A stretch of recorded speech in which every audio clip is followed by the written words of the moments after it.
Hi everyone, welcome to Rosie's Dessert Spot. This video is going to be a little bit different to what I normally do. Given the circumstances, I thought I would do a challenge that is not using any sophisticated cake decorating utensils. So like no spatulas, no scrapers, no turntables, just basically decorating a cake as best as we can using nothing but a spoon or a teaspoon, a knife, and then something to use as a scraper with a straight edge. It could be the back of a knife, or it could be a ruler, or if you have one of these, a triangular ruler, which probably will give you the best results. And I think most of us would have something like this lying around. So without further ado, let's get started. I can't guarantee this is gonna look any good whatsoever, but I'm gonna do my best. These are mud cakes that I've baked. This is Bakehouse premixes. You can find a butter-based recipe on my channel as well. I'll link it in the description box below. First thing we want to do is we want to cut our cakes. We want to torte them. And what I'm going to do is leave the Glad wrap on the table. And this just makes it a lot easier for us to rotate, and it won't make a mess all over our counter. So from here, I'm going to grab just a regular knife, and I'm going to cut my cake in half. So I'm going to hold it at the top, rotate it, and just keep this hand steady, swaying back and forth. We're going to line up with our previous cut line, so just follow that guide, and it should give us pretty even results. I'm going to do the same for my other cake. Okay. Beautiful. I've got my cake board at the ready. Try to find a plate that is completely flat. This is the flattest plate I had in my kitchen, where basically the rim only dips ever so slightly. Everything else is like super deep, but we'll work with it. I'm going to be working on the edge of my counter for the rest of this video. So I'm bringing the plate up and over the edge, and this way it makes it really easier for me to be able to rotate my bench turntable. So I'm going to grab it by the edge here, right where the bench ends, and it just gives me that much more control to be able to rotate my table as I fill and smooth out the edges.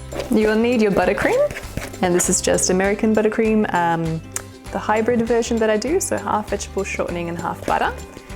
I'll be using a knife to help spread everything on. And I'm using a layer of cake that has the cooked side at the bottom. So that was touching the cake tin at the bottom. I'm gonna put that on there, press it on there firmly, and then fill in with more frosting. Grabbing from the edge, and we're gonna be turning. So just pivoting back and forth and turning my turntable. Turntable. I'm bringing that frosting all the way out to the edge, just so we don't trap any air bubbles, because that's going to get annoying afterwards. It will want to escape, and that creates bulges in our cake.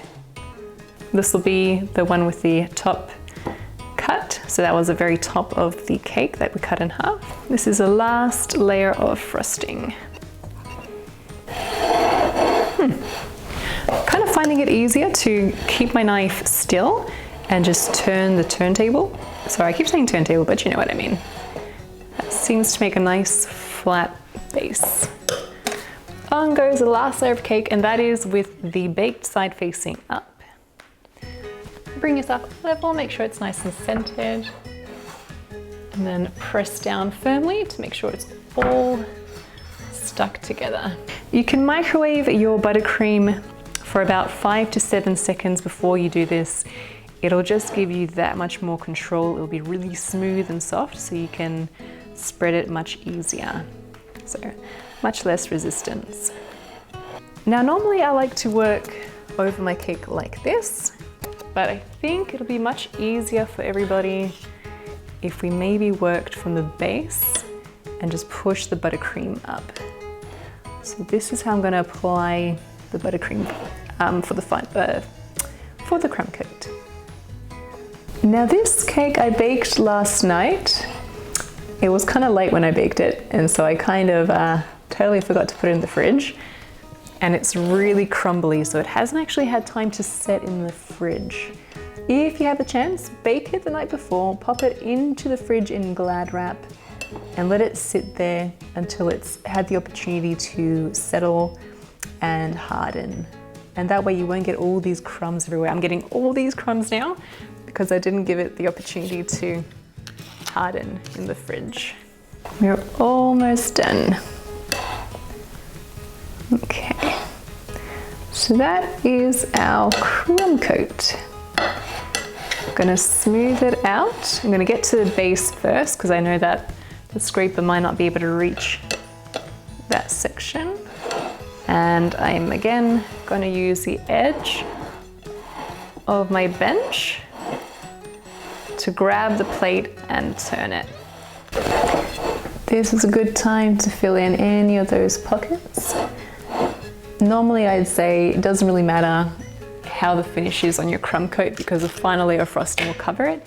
However, working the way we are, the smoother you finish at the start, the smoother the finish will be at the end. So we're going to work with that today. Just keep smoothing it down. All right, I'm going to say we are pretty much done for the crumb coat. We're going to pop this into our fridge to set completely. This will take about 20 minutes or so. If you have a freezer, you can pop it in the freezer instead for about 10 minutes, and that should do the trick. Bring that lip of frosting to the center. I'm not using the knife because I know it's not even and I'll make a really terrible job. So I'm just going to use the ruler. Our cake is nice and chilled. You can touch it and you know it's been nice and set. On goes our final layer of frosting. So I've got my frosting here and I've microwaved it twice. So it's nice and soft. This is actually going to help us a lot now with that final layer of frosting, just to get it nice and smooth. To make it a bit easier, I've taken the buttercream from my spoon, dragging it, whoops, onto my knife and then onto the cake.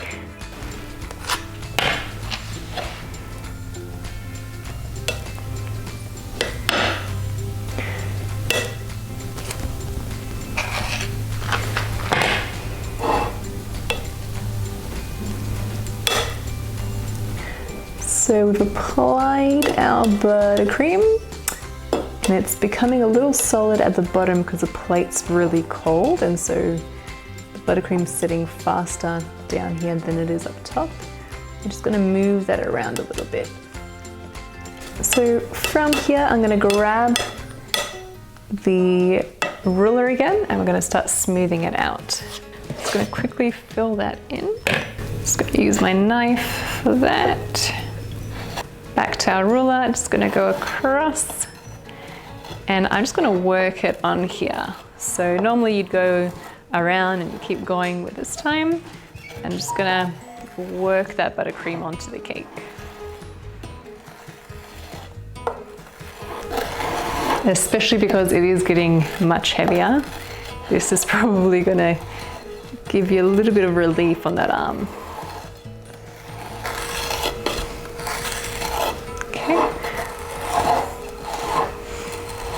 Now I can start going around and doing a massive smooth out. Ooh, this is really heavy. And I'm going to leave it at about here. This is about as smooth as you need it to be for the design we're about to create. Now I'm going to grab that teaspoon and we're going to make like a swiped frosting effect on our cake. And just going to bring it back to the edge. Actually, you know what? I'm going to make it upwards instead. So I'm just going to go over this section again, just to make sure that it all looks more or less the same. I'm going to swipe off any extra buttercream here, overlapping slightly. So if you guys can see there. Just going to overlap. And this is going to hide our any of those imperfections that we had before. If there were any air pockets, or spaces that just weren't so smooth. This design just gets rid of all that. Onto the top, and here I'm going to add even less pressure, being mostly because I don't want it to start concaving inwards. I want the pattern to impress on there, but I don't want it to misshape our top.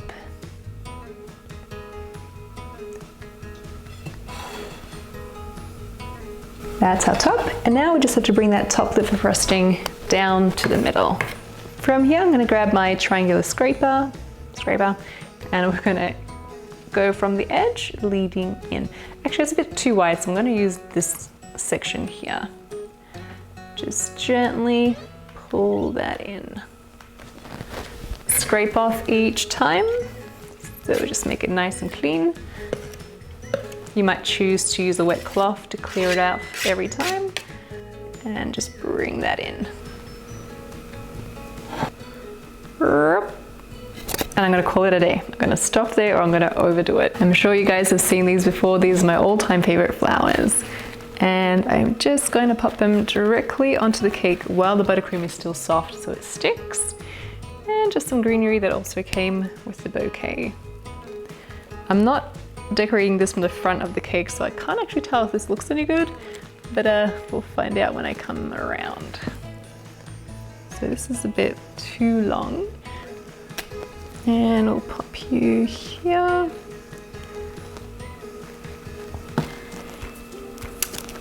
Maybe this guy can go there. That's it. That is how we can decorate a cake from home without any utensils special to cake decorating. How did it come out? You're all right. Maybe just push this forward a little. I actually expected this to come out a lot worse, so I am not sad about this at all. I hope that just goes to show that cake decorating does not have to be intimidating. All you need is a teaspoon, a knife, and a ruler. Honestly, super, super easy. If you recreate this or try decorating a cake at home without any utensils, if you want to challenge yourself, please send me a photo of the cake that you're creating. I would love to see how you guys go. If you need the recipe for the buttercream, it will be listed in the eye icon and in the description box below. Thank you for watching. I hope you guys are staying safe and healthy, and I'll see you again in the next tutorial.